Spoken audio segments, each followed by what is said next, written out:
নমস্কার বন্ধুরা, পূজা পদ্ধতি চ্যানেলে আপনাদের সবাইকে ওয়েলকাম। আমরা বলেছিলাম যে আজকের ভিডিও থেকে পরের ভিডিও থেকে পঞ্চাঙ্গ শুদ্ধি নিয়ে আলোচনা করব। তো আজকের ভিডিওতে আমরা মেনলি পঞ্চাঙ্গ শুদ্ধি নিয়ে আলোচনা করব। আর পঞ্চাঙ্গ শুদ্ধি ছাড়াও পরপর এগুলো পঞ্চাঙ্গ শুদ্ধি আসে, মন্ত্র শুদ্ধি, দেবতা দ্রব্য শুদ্ধি, তো সেগুলো আসে। তো সেটাই পঞ্চাঙ্গ শুদ্ধির অন্তর্গত। তাই আমরা পঞ্চাঙ্গ শুদ্ধি নিয়ে একটুখানি সবিস্তারে আলোচনা করব। আচ্ছা, প্রথমে একটু বেসিক কটা কথা বলেছিলাম, সেগুলো বলে রাখি। পঞ্চাঙ্গ শুদ্ধিতে পরপর যখন আসছি অর্ডারে বলছে পূজাগৃহে প্রবেশের যে পদ্ধতি। কিঞ্চিত প্রসন্ন বাম শাখং বাম পাদ পুরঃসরম স্মরণ দেব্যা পদাম্ভোজং মণ্ডপং প্রবিশেত সুধীহি। মহানির্বাণ তন্ত্রের পঞ্চম উল্লাস বলছে চৌকাটে বাম দিকের কাষ্ঠ কিঞ্চিত স্পর্শ করে বাম পা অগ্রসর করে পূজা উষ্ট মন্ত্র স্মরণ করতে করতে দেবীর চরণারবিন্দ অথবা দেবীর ইষ্ট মন্ত্র জপ করতে করতে স্মরণ করতে করতে জাগ মন্দিরে প্রবেশ করতে হয়। তারপরে বাম পদ দিয়ে অগ্রসর করতে হয়। আচ্ছা, আর সেটা হচ্ছে শক্তি বিষয়। আর অন্যত্র দক্ষিণ পাদ দিয়ে অগ্রসর করতে হয়। অর্থাৎ যদি শক্তি বিষয় হয় তাহলে বাম পাদ দিয়ে পূজাগৃহে প্রবেশ করব, যদি অন্য বিষয় হয় তাহলে দক্ষিণ পদ আগে দিয়ে পূজাগৃহে প্রবেশ করব। বলছে নৈঋত্যাং দিশি বাস্তিশং ব্রহ্মাণঞ্চ সমর্চয়ন সামান্যার্ঘ্য তোয়েনা প্रोक्षयेद याग মন্দিরম।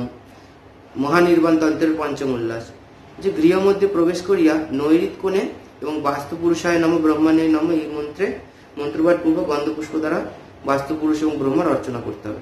সামান্য অর্ঘ্যের জল দ্বারা বাস্তব মন্দির প্রক্ষালন করতে হবে। স্থান মার্জন, এবার আস্তে আস্তে পঞ্চাঙ্গ শুদ্ধির দিকে আসছি, তবে ওটা সেপারেট ভাবেই বলছি। জাস্ট বলছে স্থান মার্জন, দেবতার স্থান প্রত্যেক পূজার পূর্বে মার্জন এবং নির্মাল্য অপসারণ করতে হয়। নির্মাল্য মানে পুজো করা ফুল। তো পুজো করা ফুলগুলো সব সরিয়ে দিতে হয় এবং পূজা স্থান মার্জন অর্থাৎ মুছতে হয় ভালো করে। তা না করিয়া পূজা করিলে পূর্ব সঞ্চিত পুণ্য ক্ষয়প্রাপ্ত হয়। তুষার তাত্তঃ পশুর্বদ্ধ কন্যকা চ রজস্বলা দেবতা চ সনির্মাল্য হস্তি পুণ্যং পুরাকৃতম। মন্ত্রতন্ত্র প্রকাশ, এবার পূজা দ্রব্য রাখারও কিছু প্রসেস আছে। তো সেখানে বলছে যে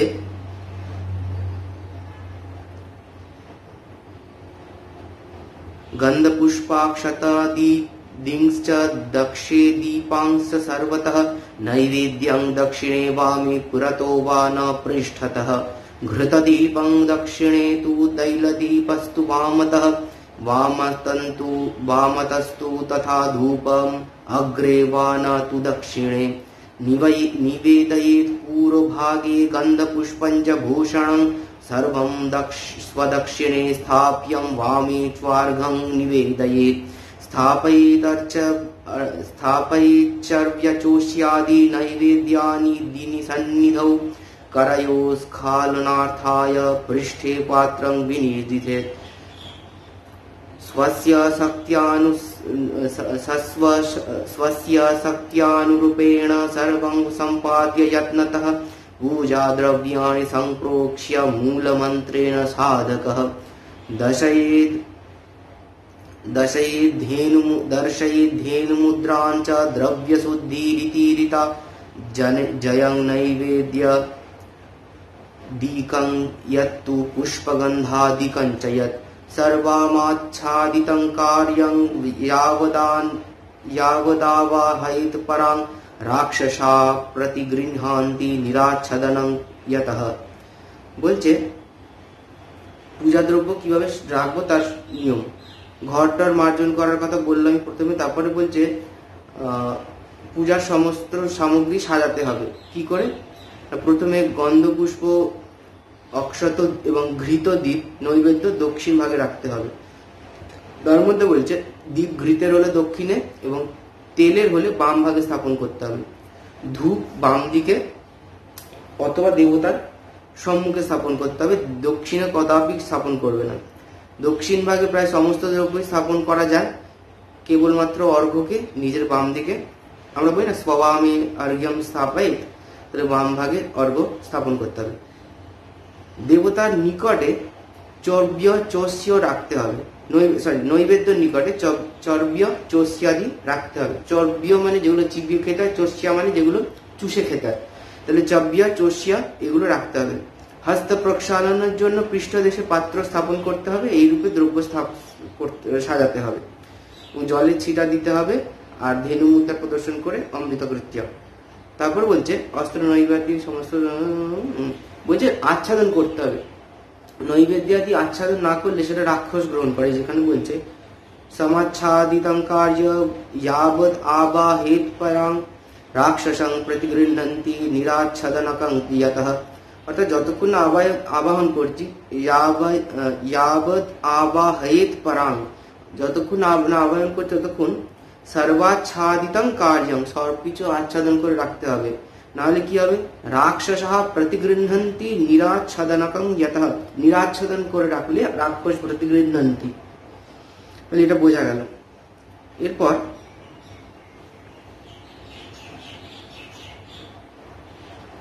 আমরা চলে যাব এতে পঞ্চাঙ্গ শুদ্ধিতে।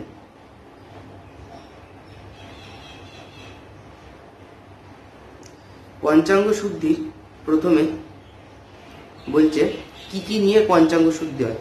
আমরা জানি আত্মশুদ্ধি, স্থান শুদ্ধি, দেব শুদ্ধি, দ্রব্য শুদ্ধি, মন্ত্র শুদ্ধি, এই পাঁচটা শুদ্ধিকে পঞ্চাঙ্গ শুদ্ধি বলে। তো প্রথমেই কুলার্ণব তন্ত্রে কি বলছে দেখিনি পঞ্চাঙ্গ শুদ্ধি নিয়ে। বলছে আত্মস্থান মনুদ্রব্য দেব শুদ্ধিস্তু পঞ্চমী यावन्न कुरुते देवी तावद्देवार्चनं कुतः पंचशुद्धिं विना पूजा अभिचाराय कल्प्यते पंचशुद्धिं विधायेत्थं पश्चात् पूजां समाचरेत्। বলছে আত্মস্থান, মন্ত্র, দ্রব্য এবং দেবতা, এই পঞ্চবিধ শুদ্ধিকে পঞ্চাঙ্গ শুদ্ধি বলে। যাবৎ পঞ্চাঙ্গ শুদ্ধি না হয় তাবৎ পূজাকে পূজাধিকার জন্মে না, অর্থাৎ পূজার অধিকার জন্মায় না। পঞ্চাঙ্গ শুদ্ধি ব্যতীত পূজা করলে অনিষ্ট সংঘটন হয়, সুতরাং বিধিপূর্বক পঞ্চাঙ্গ শুদ্ধি করিয়া পশ্চাৎ দেবতার অর্চনা করবেন, মানে তারপরে দেবতার অর্চনা করবেন। আত্মশুদ্ধি, প্রথমে আত্মশুদ্ধি। সুস্নাতৈর্ভূত শুদ্ধা চ প্রাণায়ামাদিভিস্তথা সরঙ্গ্যাদ্যাখিলন্যা সৈরাত্মা শুদ্ধি উদীরিতা। নিবদ্ধ তন্ত্রে ষষ্ঠ পটল। তীর্থাদি বিশুদ্ধ জলে স্নান, অর্থাৎ তীর্থাদি বলতে যে কোনো তীর্থের জলে স্নান, অথবা কেবলমাত্র গঙ্গার মধ্যেই সমস্ত তীর্থের মধ্যে সব থেকে প্রথমে গঙ্গা আসে, তো সেক্ষেত্রে গঙ্গা জল অথবা যে কোনো তীর্থাদিতে বিশুদ্ধ জলে স্নান করে ভূত শুদ্ধি, প্রাণায়াম, সারাঙ্গ ন্যাস করলে আত্মশুদ্ধি হয়। এর আনুষঙ্গিক, তাই বলে আমি বেছে বেছে ভূত শুদ্ধি, সারাঙ্গ ন্যাস, প্রাণায়াম করলাম সেটা করলে হবে না, তার সাথে আনুষঙ্গিক জিনিসপত্র আছে। কি কি? ইহার আনুষঙ্গিক মাতৃকান্যাস, পীঠন্যাস, ঋষ্যাদিন্যাস, বর্ণন্যাস, তত্ত্বন্যাস, বীজন্যাস, ব্যাপকন্যাস, সৌরান্যাস, মুদ্রা প্রদর্শন, ধ্যান, মানসোপচার পূজা, বিশেষার্ঘ স্থাপন, শঙ্খ স্থাপন বিষয়গুলি আছে আত্মশুদ্ধির মধ্যেই বলছে। তা সেখানে সৌরান্যাস সব জায়গাতে হবে না, এটা যেহেতু আমাদের শক্তি অর্চনার ক্ষেত্রে বলছে এরকম, মানে বিশেষ করে তন্ত্রোক্ত শক্তির অর্চনার ক্ষেত্রে, তো জেনারেল পুজোগুলোতে সৌরান্যাস হবে না, বাকিগুলো সবই হয় মোটামুটি। সংবর্ত সংহিতায় কি বলছে? ব্রহ্মণৈ মন্ত্রপূতৈশ্চ হিরণ্যকুশবারিভিঃ সর্বম অভ্যুক্ষৈর্দশ্ম ততঃ শুদ্ধ্যাত্য সংশয়ঃ। বলছে ব্রাহ্মণের মন্ত্রপুত হিরণ্যকুশ মানে সোনা অথবা কুশের জল, বারিভিঃ সর্বম অভ্যুক্ষ, সব জায়গায় অভ্যুক্ষণ করলে সবকিছু শুদ্ধ হয়। স্থান শোধন, এটা আত্মশুদ্ধির মধ্যেই পড়ছে। স্থান শোধন বলতে স্থান শুদ্ধি তো আছে, বাট এটা স্থান শুদ্ধি না, এটা ওই সেকশনই বলছে আর কি। বলছে বীক্ষণং বর্ম বীজেন যজ্ঞ ভূমি সমীরিতা রোক্ষাণং চাস্ত্র মন্ত্রেণ याग भूमि समाचरे अज्ञातं दूषितं स्थानं मार्जनादौ च यद् भवेत् एवमादीनि सर्वाणि न स्यात् लोकनाथ प्रिये। ওই মার্জন করার কথাই বলছে। এরপর স্থান শুদ্ধির কথা আসছে। তো স্থান শুদ্ধিতে বলছে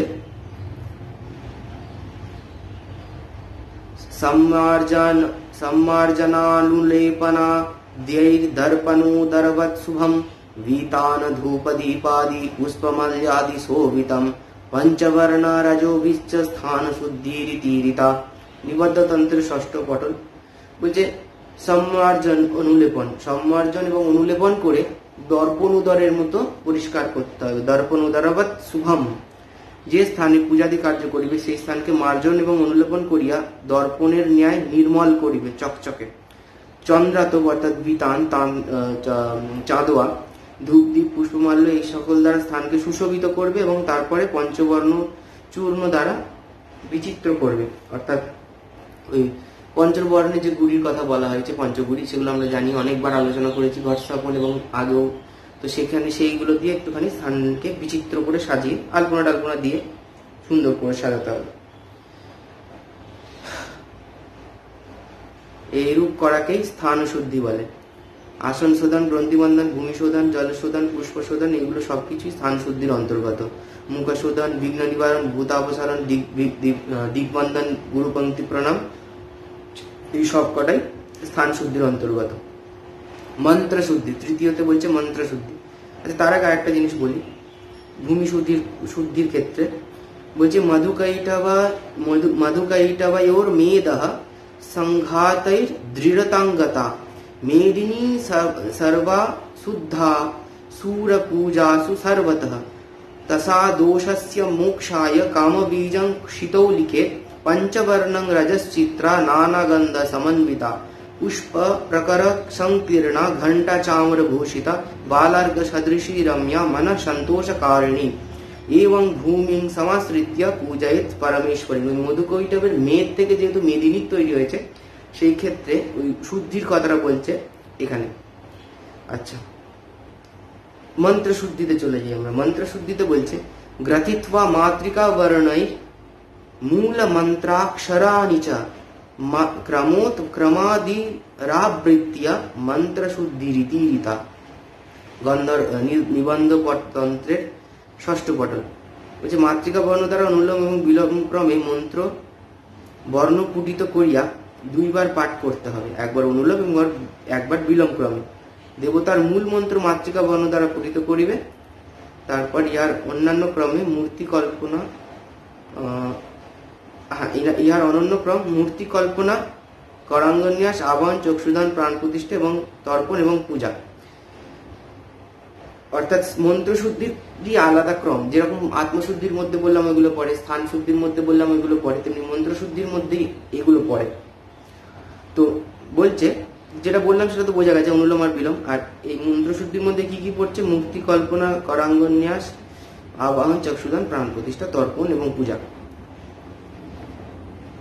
এরপর আসছে চতুর্থতে দ্রব্য শুদ্ধি।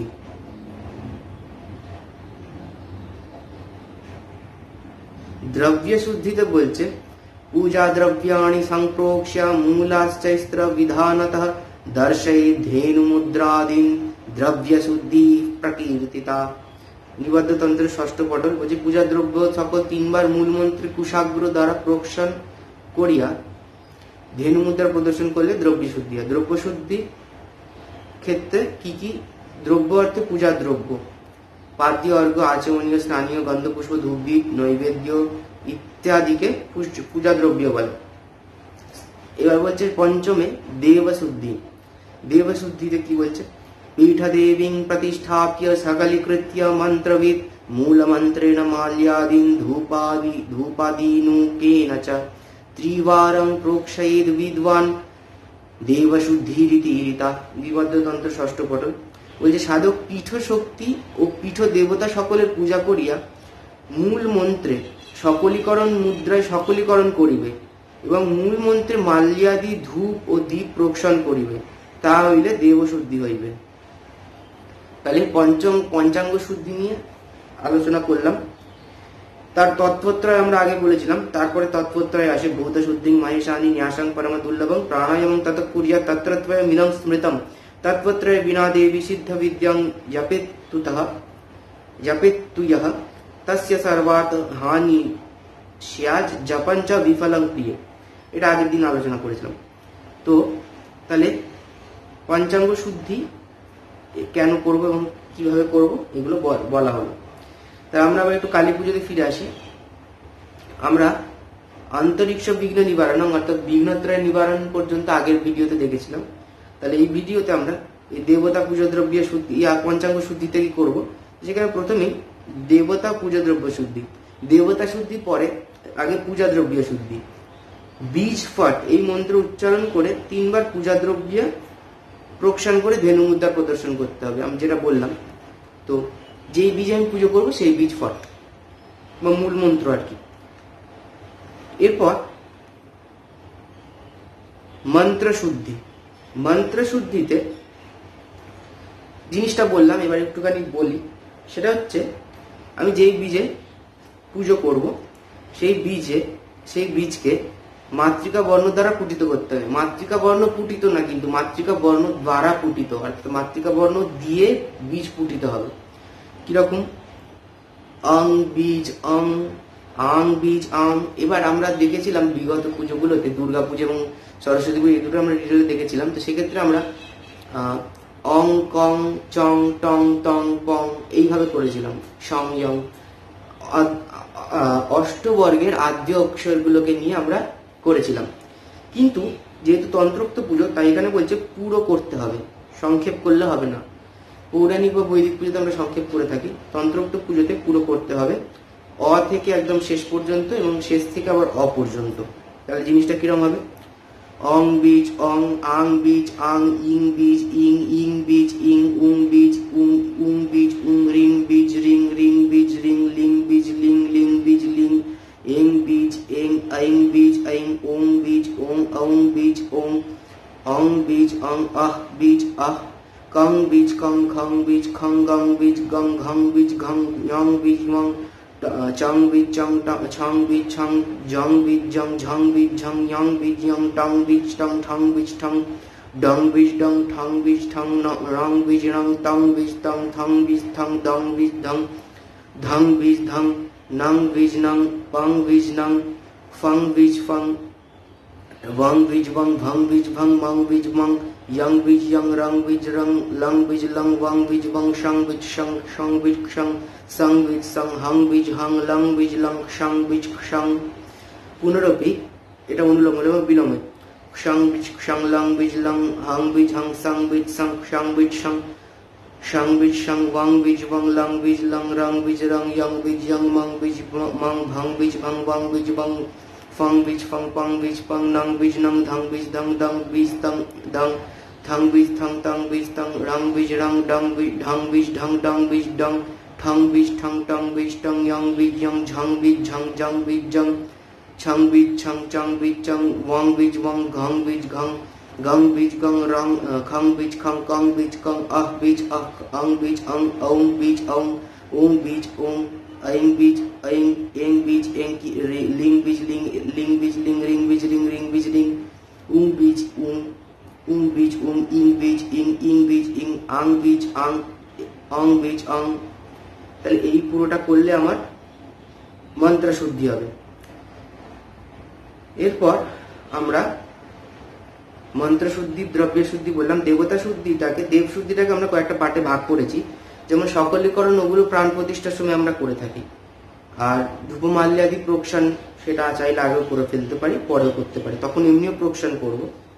আর আত্মশুদ্ধির মধ্যে ন্যাসাদি ভূতশুদ্ধি এগুলো তো পাট পাট করে বলছি। আর স্থান শুদ্ধি সেক্ষেত্রে তো করার কিছু নেই, ওই আগে থেকে জাস্ট জোগাড় পাতিতে স্থান শুদ্ধ করে রাখতে হবে। তো আজকের ভিডিওতে এটুকুই রাখছি। পরের ভিডিওতে আমরা এরপর থেকে আলোচনা করব স্বদেহ মার্জনা, আত্মরক্ষা, প্রাণায়াম, ভূত শুদ্ধি, এগুলো আলাদা আলাদা করে আমরা আলোচনা করব। তো নমস্কার। ভিডিওটা ভালো লাগলে অবশ্যই লাইক করবেন, আমাদের চ্যানেলটিকে অবশ্যই সাবস্ক্রাইব করবেন। নমস্কার।